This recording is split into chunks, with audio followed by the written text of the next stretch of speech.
పేదలకు విద్య వైద్యం సంతృప్తిగా అందించడమే లక్ష్యంగా వైఎస్ఆర్సీపీ ప్రభుత్వం పనిచేస్తుందని, అదేవిధంగా సంక్షేమ పథకాలన్నీ గడప వద్దకే సంక్షేమాన్ని అందించిన జగనన్న ప్రభుత్వాన్ని మళ్లీ గెలిపించాలని ఆత్మకూరు శాసనసభ్యులు మేకపాటి విక్రమ్ రెడ్డి అన్నారు. అనంతసాగరం మండలం యాకర్లపాడు, ఎగువపల్లి, గుడిగుంట, చిలకలమర్రి గ్రామాలలో ఎన్నికల ప్రచారాన్ని నిర్వహించారు. ఈ సందర్భంగా స్థానిక నాయకులతో కలిసి ఇంటింటా ఎన్నికల ప్రచారాన్ని నిర్వహించారు. ఈ సందర్భంగా ఎమ్మెల్యే మేకపాటి ప్రతి ఒక్కరిని ఆప్యాయంగా పలకరించి గడిచిన 58 నెలల కాలంలో వైఎస్ జగన్మోహన్ రెడ్డి అందించిన సంక్షేమ ఫలాలని వివరించి మళ్లీ ముఖ్యమంత్రిగా జగనన్నను ఆశీర్వదించాలని కోరారు.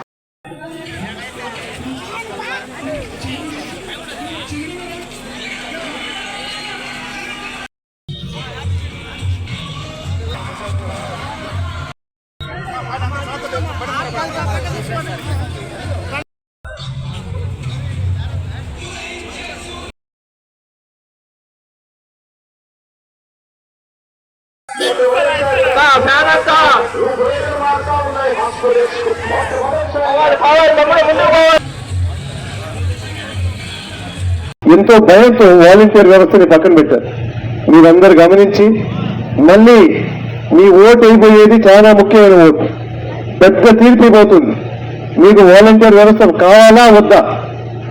కావాలంటే మళ్ళీ జగనన్న కొనసాగాలి. మీకు వచ్చే పథకాలు కూడా ఎన్నో పథకాలు వస్తున్నాయి, కానీ ఒక్క సంతకంలో మొత్తం చంద్రబాబు గారు తీయడానికి ప్రయత్నిస్తున్నారు. ఇవన్నీ గమనించి మీకు పథకాలు రావాలంటే, మీకు మళ్ళీ వాలంటీర్ రావాలంటే, మళ్ళీ సచివాలయ వ్యవస్థ కొనసాగాలంటే, మళ్ళీ మీ స్కూళ్ళని బాగుండాలంటే, మళ్ళీ మీ ఆరోగ్యం గురించి పట్టించుకోవాలంటే కానీ ఒకే ఒక మనిషి చేయగలుగుతారు. అది మన ముఖ్యమంత్రి జగన్మోహన్ రెడ్డి గారు. రోజు చెప్తా ఉంటారు, మీరు ఒక్క సంతకంతో వాలంటీర్ పక్కన పెట్టారు, ఎంత సులభంగా తీశారో మీరు గుర్తు చేసుకోండి. మీ పెద్దోళ్ళకి పెన్షన్ తీసుకోవడానికి ఈరోజు ఎంతో అవస్థపడతా ఉన్నాం. ప్రతి దగ్గర మళ్ళీ నడిచిపోవాల్సి వస్తుంది. ఆ లోకేష్ మన వాళ్ళ యువ నాయకుడు ఒక మాట చెప్పారు, మీ అందరు గమనించారు లేదో, టీవీలో చూశారు. ఆయన వచ్చేదంట, ఆయన వస్తే వాళ్ళ కౌన్సిలర్ ఇస్తేనే పెన్షన్ వస్తుందంట. ఆయనకి మీరు మళ్ళీ సలాంలు కొడితే అప్పుడు మళ్ళీ మీకు పెన్షన్ వస్తుందని చెప్పి ఇప్పుడే హెచ్చరిస్తా ఉన్నారు. ఇవన్నీ గమనించి తప్పకుండా ఈ వచ్చే మే 13 మీ అందరికీ 2 ఓటు హక్కులు ఉన్నాయమ్మా, ఒకటి ఎమ్మెల్యేకి, ఒకటి ఎంపీకి. తప్పకుండా మళ్ళీ మన ఫ్యాన్ గుర్తుకు ఓటేయాలి. ఫ్యాన్ గుర్తుకు ఓటేసి మళ్ళీ ఎమ్మెల్యేకి కానీ మన ఎంపీకి కానీ విజయసాయిరెడ్డి గారు, విజయసాయిరెడ్డి కూడా నంబర్ 2 ముఖ్యమంత్రి తర్వాత విజయసాయిరెడ్డి గారు ఎంత ముఖ్యమో మన పార్టీలో అంత ముఖ్యం. అంటే ఈరోజు నెల్లూరు ఎంపీగా వచ్చి మన ప్రాంతానికి ఎంపీగా వచ్చారంటే రాబోయే రోజుల్లో మనకి ఏం కోరుకున్నా కానీ ఆయన ద్వారా జరుగుతుందని మీ అందరికీ మళ్ళీ తెలియపరుస్తున్నాను.